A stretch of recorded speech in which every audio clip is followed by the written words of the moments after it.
L'antisémitisme est un crime et nous le combattrons. Tels sont les mots du président de la République en réaction à la profanation du cimetière juif de Westhofen où un temps de recueillement empreint de solennité a été observé à la mi-journée en présence du ministre de l'Intérieur. Odile Barthélémy, Florence Grandon.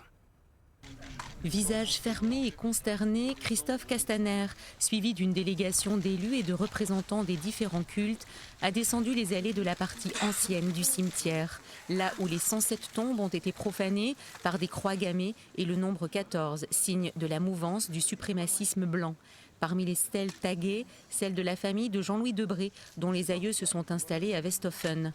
Très affecté, l'ex-président du Conseil constitutionnel a exprimé des sentiments mélangés au vu de ce cimetière souillé. Un sentiment à la fois de honte, de colère, mais aussi une très grande détermination. Ça ne ressemble pas à l'Alsace et ça ne ressemble pas à la France. Alors soyons rassemblés et unis pour lutter contre toutes les formes de haine, dont l'antisémitisme.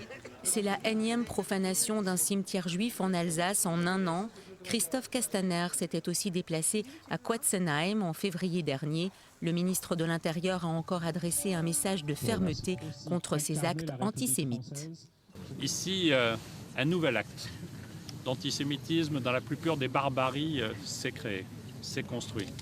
C'est achevé par ce geste dangereux, par ce geste infâme. J'ai décidé ce matin la création d'un office national de lutte contre la haine.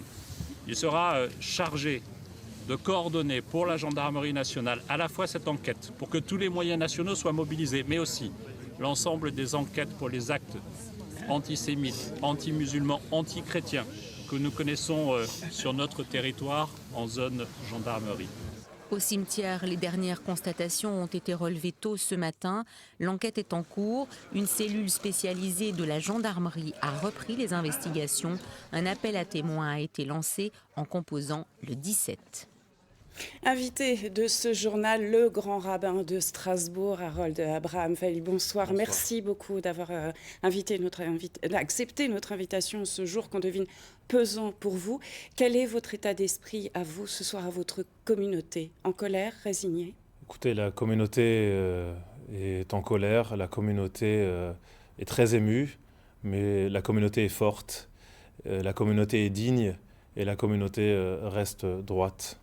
Cette annonce de Christophe Castaner, la création d'un office national de lutte contre la haine, c'est ce que vous attendiez? Est-ce que vous avez confiance dans le gouvernement pour arriver à enrayer ce racisme latent? Écoutez, je crois que les attentes de la communauté, eh bien, c'est avant tout que cela cesse au plus vite, qu'on puisse arrêter les coupables qui nous font tourner en rond depuis bien trop longtemps.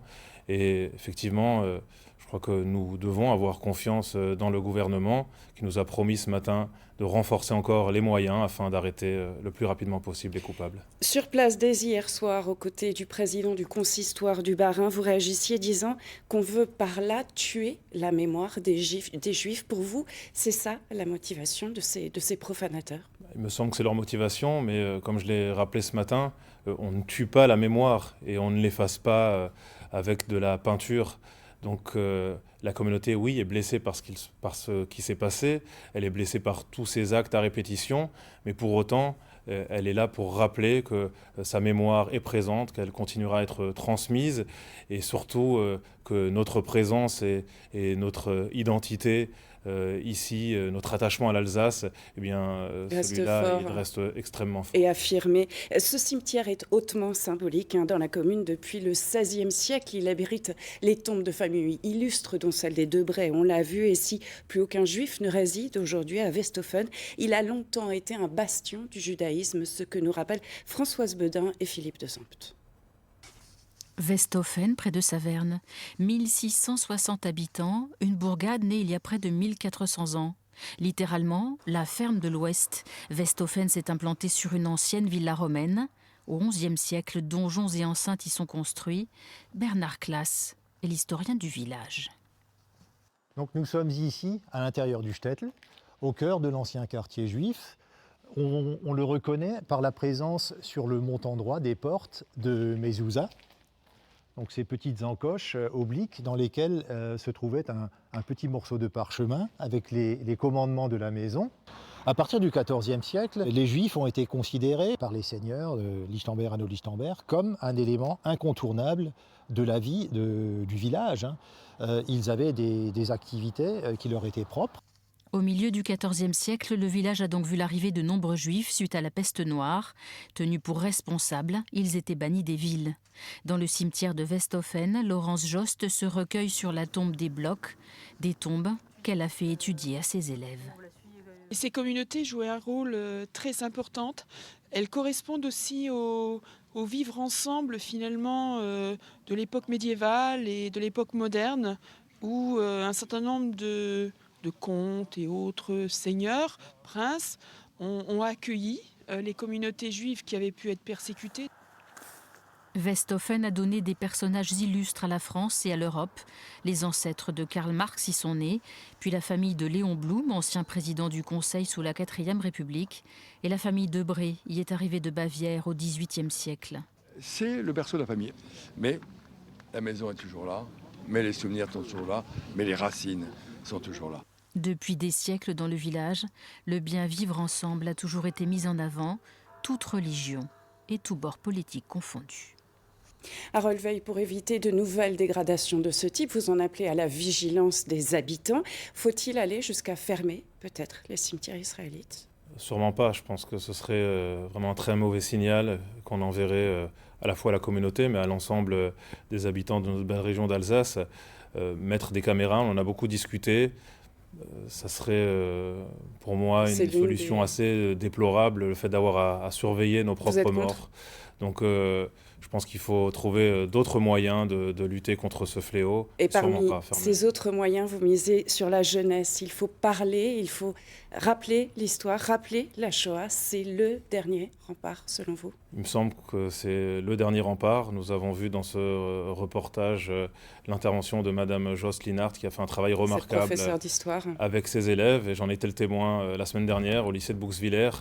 Et je crois que le travail qui a été fait avec les élèves, qui n'est pas simplement... Qui ont fait un film sur un ancien professeur du lycée qui avait été déporté. Tout à fait. Donc il y a un véritable investissement et je crois que c'est là-dessus qu'on doit travailler. Les visites, c'est très important, effectivement. Des visites de mémorial, de musées, c'est important. Mais s'investir concrètement et sur une année scolaire, je crois que c'est encore plus important et les conséquences sont extraordinaires. Merci beaucoup à vous et retenons ce message, transmettre la mémoire pour que ces attaques n'aient plus lieu, car cette profanation confirme une recrudescence des attaques antisémites. Rien que pour le Bas-Rhin, 43 actes recensés en 2018 et c'était déjà plus que l'année précédente. Astrid Servan revient sur cette série noire. Westhofen, Quatzenheim, Erlisheim.